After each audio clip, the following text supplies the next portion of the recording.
अस्सलाम वालेकुम। आप सब लोग कैसे हैं? उम्मीद है सब अच्छे होंगे। इस वीडियो में हम एक पैराग्राफ की ट्रांसलेशन करेंगे। इंशाल्लाह इस पैराग्राफ की ट्रांसलेशन के बाद आपको कुछ वोकैबुलरी जानने को मिलेंगी। So let me read this paragraph first. तंदुरुस्ती बड़ी नेमत है, लेकिन आदमी जब तक तंदुरुस्त रहता है इस नेमत की कदर नहीं करता। जब कोई मामूली बीमारी आकर इसे घेर ले तो इसकी कदर मालूम होती है। अगर जिस्म के किसी हिस्से में कोई तकलीफ हो जाती है तो सारा जिस्म असर कबूल करता है। तंदुरुस्ती हो तो खाने पीने, चलने फिरने और काम करने में जी लगता है। जो लोग अक्सर बीमार रहते हैं उनकी ज़िंदगी खुद उनके लिए और उनके दूसरे मुतल्लिक़ीन के लिए भी वबाले जान बन जाती है। तो इस पैराग्राफ को हम ट्रांसलेट करने वाले हैं। छोटे छोटे सेंटेंसेस में मैं इसको डिवाइड करके इसको मैं ट्रांसलेट करूँगी और साथ साथ उसके वोकैबुलरी वर्ड्स भी बताती जाऊँगी। So let's begin. फर्स्ट हमारा सेंटेंस है, तंदुरुस्ती बड़ी नेमत है। तंदुरुस्ती बड़ी नेमत है, सबसे पहले हम जान लेते हैं। देखिए, तंदुरुस्ती को कहते हैं हेल्थ और ब्लेसिंग नेमत। ठीक है, एक स्टेटमेंट है, ना कि यहाँ पर कोई एक्शन जाहिर नहीं हो रहा है। एक स्टेटमेंट दिया गया है कि भाई तंदुरुस्ती बड़ी नेमत है और प्रेजेंट में दिया गया है, तो यहाँ पर हम यूज़ करेंगे सिंपल प्रेजेंट का फॉर्मूला, यानी subject plus is am are plus object. ठीक है, ऑब्जेक्ट में एडजेक्टिव, नाउन, प्रोनाउन सब आ सकते हैं। तो सेंटेंस यहाँ पर बनेगा, health is a great blessing. Health is a great blessing. Health हमारा एक एब्स्ट्रैक्ट नाउन है। एब्स्ट्रैक्ट नाउन के साथ हमेशा सिंगुलर वर्ब लगता है, इसलिए यहाँ पर इज़ लगा। Health is a great blessing. तंदुरुस्ती बड़ी नेमत है। नेक्स्ट हमारा देखें सेंटेंस है, लेकिन आदमी जब तक तंदुरुस्त रहता है इस नेमत की कदर नहीं करता। देखिए, यहाँ पे दो सेंटेंसेस हैं, आदमी जब तक तंदुरुस्त रहता है और दूसरा है इस नेमत की कदर नहीं करता। अब यहाँ पे देखें, आदमी जब तक तंदुरुस्त रहता है, यहाँ पर कोई काम जाहिर नहीं हो रहा, कोई एक्शन जाहिर नहीं हो रहा, बल्कि एक स्टेटमेंट दिया गया है कि भाई जब तक तंदुरुस्त रहता है, एक स्टेट है उस बंदे की तंदुरुस्त रहने की। ठीक है, इस नेमत की कदर नहीं करता। अब यहाँ पर कदर करना, ये हमारा एक वर्ब आ गया, तो ये है प्रेजेंट इंडेफिनिट का सेंटेंस। और जो ऊपर वाला जब तक तंदुरुस्त रहता है, ये हमारा बनेगा प्रेजेंट सिंपल में। दोनों के फॉर्मूलाज क्या है? प्रेजेंट सिंपल है subject plus is am are plus object. ठीक है, इज एम आर हमारा सब्जेक्ट के हिसाब से लगेगा। इंडेफिनिट का नेगेटिव है, तो इसमें हमारा क्या लगेगा? डज नॉट लगेगा।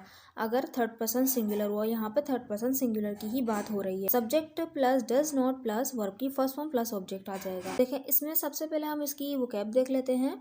कदर करना, कदर करने के लिए हम वैल्यू का यूज़ करते हैं। वैल्यू को एज नाउन भी यूज़ किया जाता है और एज वर्ब भी यूज़ किया जाता है। तो यहाँ पे हमने एज वर्ब यूज़ किया कदर करना, और जब तक के लिए हम एज लॉन्ग एज का यूज़ करेंगे, और सेहतमंद हेल्दी। ठीक है, देखिए सेंटेंस क्या बनेगा? बट लेकिन man does not value it. ठीक है, इसकी कदर नहीं करता, इसकी इस नेमत की कदर नहीं करता। क्योंकि हम ब्लेसिंग को पहले हम सेंटेंस में यूज़ कर चुके थे, वो एक ही पैराग्राफ का था ना, तो बार बार वर्ड को यूज़ नहीं करते, बल्कि उसके बजाय उसकी प्रोनाउन को यूज़ कर लेते हैं। तो यहाँ पे उसके लिए हमने प्रोनाउन यूज़ कर लिया इट। ठीक है, but man does not value it as long as. देखिए, जब तक, as long as he is healthy, ये हमारा प्रेजेंट सिंपल में बना के ही इज़ हेल्दी, जब तक वो तंदुरुस्त रहता है उसकी नेमत की कदर नहीं करता।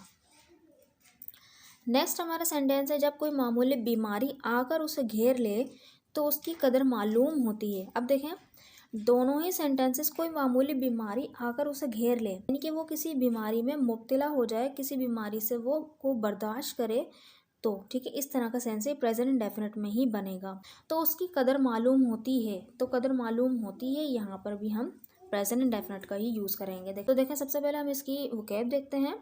बर्दाश्त करना, मुब्तला होना या घिर जाना किसी चीज़ में, तो हम सफ़र का यूज़ करते हैं वहाँ पर। ठीक है, और मामूली के लिए माइनर, और बीमारी डिसीज़, और एहसास होना, कदर मालूम होना, उसके लिए हम रियलाइज़ का यूज़ करेंगे। ठीक है, कदर मालूम होती है यानी हमें एहसास होता है उस बात का, उसकी इम्पोर्टेंस का, तो अहमियत, इम्पोर्टेंस। ओके, देखिए सेंटेंस किस तरह बन जाएगा?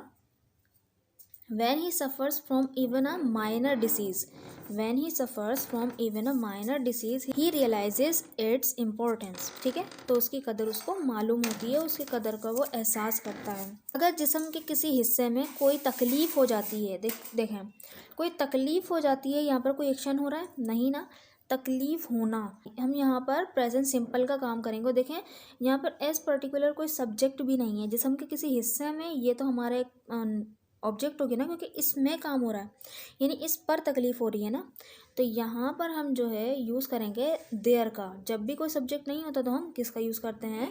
देयर का यूज़ करते हैं। तो सारा जिस्म असर कबूल करता है, ये प्रेजेंट इंडेफिनिट में बनेगा। यहाँ पर जो हमारा सब्जेक्ट है वो सारा जिस्म है। तो देखें इसके हम वोकैब देखते हैं। सबसे पहले देखें दर्द, दर्द के लिए हम पेन का यूज़ करेंगे, पूरा जिस्म होल बॉडी, और असर तो इसके लिए इम्पैक्ट का यूज़। सेंटेंस किस तरह बन जाएगा, if there is a pain in any part of the body, ठीक है। If there is a pain in any part of the body, यानी अगर किस जिस्म के किसी हिस्से में कोई तकलीफ़ हो जाती है। The whole body has its impact, यानी पूरा जिस्म जो है असर कबूल करता है उसका, उसके पूरे जिस्म में असर होता है, ठीक है। इस तरह का सेंस है। और हैज़ की जगह हम रिसीव का भी यूज़ कर सकते हैं कि the whole body receives its impact, ठीक है। If there is a pain in any part of the body, अगर जिस्म के किसी हिस्से में कोई तकलीफ हो जाती है, the whole body has its impact और the whole body receives its impact, ठीक है। Both are correct. नेक्स्ट हमारा सेंटेंस है, तंदुरुस्ती हो तो खाने पीने, चलने फिरने और काम करने में जी लगता है। अब देखें जी लगता है से मुराद क्या है, यानी हम इंजॉय करते हैं हर चीज़ को जब तंदुरुस्त होते हैं। देखें इसकी वोकैब क्या होगी, हेल्दी सेहतमंद, ठीक है। इंजॉय यहाँ पे हम दिल लगना, मज़ा करना, तो हम इंजॉय का यूज़ करेंगे। अब देखें यहाँ पे कोई पर्टिकुलर सब्जेक्ट भी नहीं है, लेकिन हम जब बात कर रहे होते हैं तो हमारा जो यहाँ पे मीनिंग होता है वो एज यूजुअल वी का होता है, ठीक है। तो हम यहाँ पे वी का भी यूज़ कर सकते हैं और यहाँ पे हम वन का भी यूज़ कर सकते हैं, ठीक है। जहाँ पे कोई सब्जेक्ट ना हो तो वन का यूज़ कर सकते हैं, यानी कि हम सबको कंसिडर कर रहे हैं तो यहाँ पे हम वन का यूज़ कर सकते हैं। देखिए किस तरह, इफ़ वन इज़ हेल्दी, अगर तंदुरुस्ती हो यानी कोई तंदुरुस्त हो, वन इंजॉयज़ ईटिंग, यानी वो क्या करता है, इंजॉय ईटिंग खाना खाना, ड्रिंकिंग पीना, मूविंग चलना फिरना, एंड वर्किंग काम करने में उसका जी लगता है, उसको इंजॉय करता है, मज़ा करता है, ठीक है। तो सेंटेंस बन गया, if one is healthy, one enjoys eating, drinking, moving and working. और यहाँ पे हम वी का भी यूज़ कर सकते हैं simply, if we are healthy, क्योंकि वी के साथ आर लगेगा, ठीक है। If we are healthy, we enjoy, और इंजॉय में एस नहीं लगेगा जब वी के साथ, we enjoy eating, drinking, moving and working, ठीक है। नेक्स्ट हमारा सेंटेंस है, जो लोग अक्सर बीमार रहते हैं। जो लोग अक्सर बीमार रहते हैं, अक्सर के लिए हम यूज़ करेंगे ऑफन, और बीमार, बीमार के लिए इल का यूज़ करेंगे। सिक का भी यूज़ कर सकते हैं और इल का भी यूज़ कर सकते हैं, तो यहाँ पे हम इल का यूज़ करेंगे, ठीक है। और देखें जो लोग अक्सर बीमार रहते हैं, ताहे तीहे तो आ रहा है यहाँ पे, लेकिन यहाँ पर कोई एक्शन जाहिर नहीं हो रहा, एक स्टेट है कि भाई जो लोग अक्सर बीमार रहते हैं, ये प्रेजेंट सिंपल में बनेगा, ठीक है। तो देखें किस तरह से, the people who are often ill, the people लोग, हु आर ऑफन इल जो बीमार रहते हैं, जो अक्सर बीमार रहते हैं, ठीक है। तो the people who are often ill जो लोग अक्सर बीमार रहते हैं, उनकी ज़िंदगी खुद उनके लिए और उनके दूसरे मुताल्लिकीन के लिए भी वबाल जान बन जाती है। तो ये एक ही सेंटेंस है ये, ठीक है। ये बड़ा सेंटेंस है, देखें किस तरह से बनेगा, हम अभी देखते हैं। बन जाती है, तो यहाँ पर देखें जाहिर सी बात है एक्शन भी जाहिर हो रहा है, ये ताहती है तो हमारी पहचान होती है प्रेजेंट इंडेफिनिट की, जब एक्शन जाहिर हो रहा हो। अभी यहाँ पर हमारा जो पिछला सेंटेंस था वहाँ पे ताहती है तो आ रहा था, लेकिन वहाँ पर स्टेट बताई जा रही थी, तो वो प्रेजेंट सिंपल में बन रहा था, ठीक है। उनकी ज़िंदगी खुद उनके लिए और उनके दूसरे मुताल्लिकीन के लिए भी वबाल जान बन जाती है। देखिए पहले इसकी हम वोकैब देखते हैं, ट्रबलसम यानी वबाल जान, ट्रबलसम, ठीक है। और मुताल्लिकीन यानी रिश्तेदार, तो रिलेटिव्स, ठीक है। अब देखें यहाँ पर उनकी ज़िंदगी खुद उनके लिए, यहाँ पर हम जो है यूज़ कर सकते हैं नॉट ओनली बट ऑल्सो का, नॉट ओनली बट ऑल्सो यानी ना कि उनके लिए बल्कि दूसरों के लिए भी का सेंस देता है नॉट ओनली बट ऑल्सो का, ठीक है। देखें सेंटेंस किस तरह बनेगा, their life becomes, their life becomes यानी उनकी ज़िंदगी बन जाती है ट्रबलसम वबाल जान, not only for them self ना ही उनके लिए बल्कि, but also for their other relatives उनके मुताल्लिकीन के लिए भी, ठीक है। इस तरह का सेंस आया, their life becomes troublesome not only for them self but also for their other relatives. So I hope आपको ये पैराग्राफ समझ में आया होगा, एक इंटरेस्टिंग सा पैराग्राफ था। अगर आप चाहते हैं कि मैं और पैराग्राफ इसके लेकर आऊँ तो आप बताइएगा मुझे, और अगर आपके पास कोई पैराग्राफ है जिसका आप ट्रांसलेशन करवाना चाहते हैं तो इस नंबर पर मुझे वो पैराग्राफ सेंड कर दीजिएगा, ठीक है। सो मैं उसको भी बनाने की इंशाल्लाह उस पर वीडियो बनाने की कोशिश करूँगी। So let me read full paragraph. Health is a great blessing, but man does not value it as long as he is healthy.